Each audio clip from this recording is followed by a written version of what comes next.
Welcome to the Daily Detox Podcast. I'm your man Deon J, and today we have Sinclair. Thank you, Noob Noob. Appreciate you. And man, just so happy that you got a forum that you can share all that you have to offer, man. And just curating this content and giving us a voice is right on time. So today's topic: elite donations to elite HBCUs. I know you heard recently in the news that Jeff Bezos' ex-wife donated $40 million to HBCUs. I know Tuskegee was one of those schools that received money. Yep. TU. As you can see, Sinclair is an alumni of Tuskegee University. I know, right? So, Sinclair, to answer my question, why are these elite HBCUs, Morehouse, Spelman, Tuskegee, the list goes on, why are they receiving so many elite donations? I think there's a difference between private universities and public universities. And just based on their charters and their board of regions, the state schools are going to be heavily controlled by people who live in those states. That doesn't mean there's not provisions on these boards to have people from outside of the state, but by and large, when you have a board for be it a predominantly white or black school, if it's in a particular state, the people who sit on that board, by and large, probably either live in that state or definitely have some close ties in order to get on that. So that doesn't mean they can't be influential people, but it does make it more of a state-focused selection process. Now, when you have a private school, they're drawing from, a whole, a whole bunch of reasons. I mean, each one of these boards have their private criteria how you become a member. But I would just say, Tuskegee is private, Morehouse is private, Howard has a quasi federal place, but is a quasi private, and with those in Hampton's private. So those schools probably have people on their board. Like I remember at Tuskegee, we had the president of Pepsi Cola, Craig Winthrop. We had the president of Edison's magazine, Edward Lewis, at the time when I was there. And so you had members from, throughout the world. And when Tuskegee had its board meetings, one of their board meetings was in New York, and then one was at Tuskegee.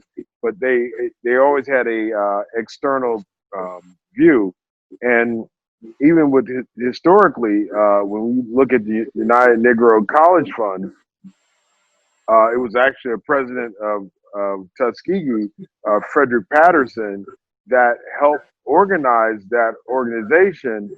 And those schools were small, private, historically black colleges that typically didn't get as much access to funds.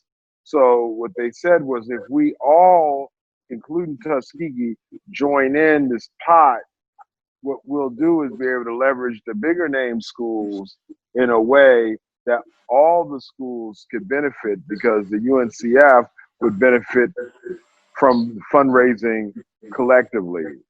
So I think when it comes to these private donations, the rules, the autonomy of those private schools to use the funds as they see fit is very different than a state institution, where maybe even if you had a president that wanted to use the funds one way, there will be an influence of the state politics that might in some ways influence, if not, create a situation where the donor doesn't feel that the funds will go as they should be spent. So, I mean, I think there's a host of reasons. Yeah, I was thinking that as well. I mean, I know that, she might get a position on the board or a street named after her or dorm or some type of program that's named after her. And I guess I was just thinking, like, there's a lot of struggling schools like Cheney University that have almost lost their charter in their school about a few years ago. I'm like, okay, why can't Cheney University get a little piece of that pie? I know it's a public university. I think some parts of it is private, but I think that it's majority public university. So, I mean, like, is it someone consulting with her about these are the schools that really need the money, or is it just like, okay, since these are private schools, you have a little bit more of a wiggle room to push your own agenda?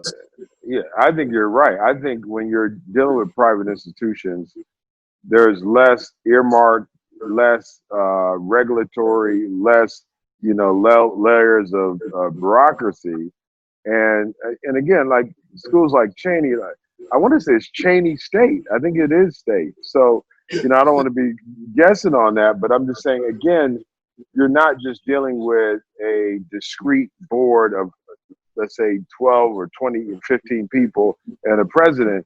You're dealing with the politics of a state, and then the question becomes, if this, and maybe it could have been something where they should have said, well, if the state matches these funds, maybe there's a play.